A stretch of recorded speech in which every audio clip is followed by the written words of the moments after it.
Now for a few tips about creating drawings. I think most installers would prefer you to list dimensions in feet and inches. So let's say 16 foot 8 inches rather than 200 inches. Always pull dimensions from center of columns. Here's an example of where only when you zoom really far in can you see that the dimension was probably pulled from the face of the column. When it's zoomed way out like this and printed, you would just do a quick glance and think, oh yeah, center of column.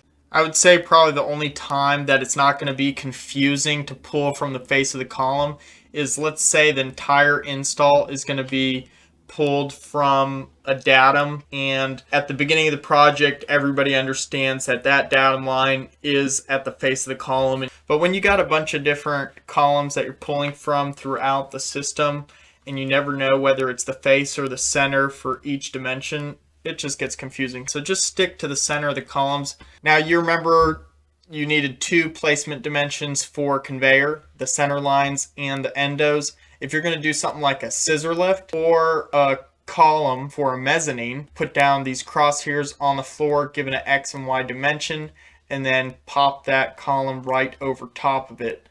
Spirals are just like other conveyor. You need to plot your endo, which is here, and then your center lines.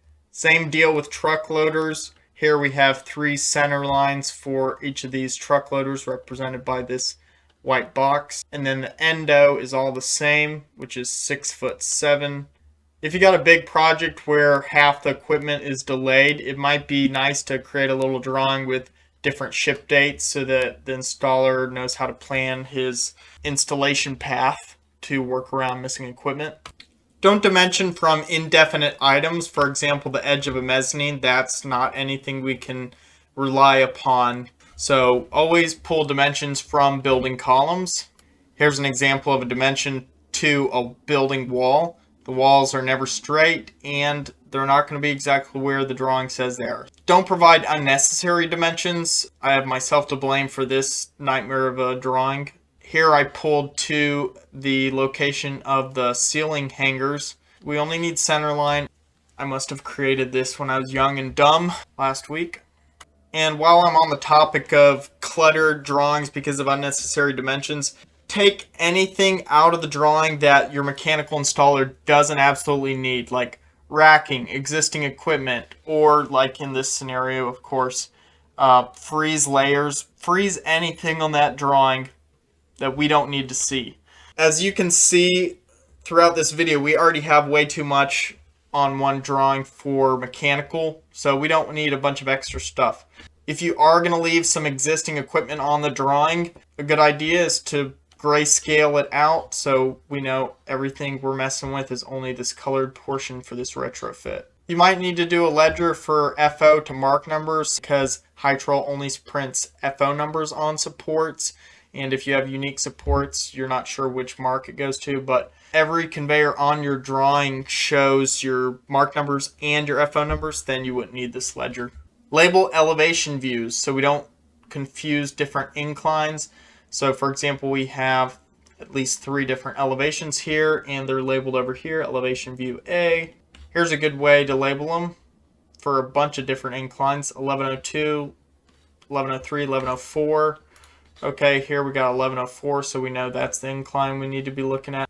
If I can be so bold as to suggest a simpler way to label mark numbers if you have the option, just like use 2 letters and 3 digits if you can. It's super easy to keep track of these in your head while you're looking for a conveyor and sorting through versus mark numbers like these with several different letters and a bunch of digits. The only analogy I can compare it to is a puzzle. So if you build this puzzle, you know it's going to be easy. Why? Because each piece is easy for your mind to distinguish between the next piece. Just like these numbers right here. It's easy to distinguish a 300 from a 205, a 604 when you're looking for them and installing. But this puzzle is frustrating and hard to differentiate between each piece because they all sort of run together. So let's talk about what size of drawings and how many prints, that kind of thing, to provide your installer on site. For large projects, you're going to have to provide some architectural drawings. So depending on the size of the system, you can pick whatever size you need to put on a plotter. And you will have to use a plotter on most top view drawings. Some elevation views you might get away with a 11 by 17. Sometimes a copy of an 11 by 17, several copies are handy for technicians to carry around in their back pocket so they don't have to carry a architectural size. For really large projects or projects with multiple levels, it's nice to have at least one architectural size drawing for an isometric view so you can stand back and have conversations about it while looking at the whole system at an angle like this. Well, that's it for this video. Sorry, I know this was a long one. I tend to get monotone as I'm going through it, so hopefully you didn't fall asleep there. I will have a list of all the dimensions and the labels to include on the drawing, so you can go through those rather than having to watch this video again.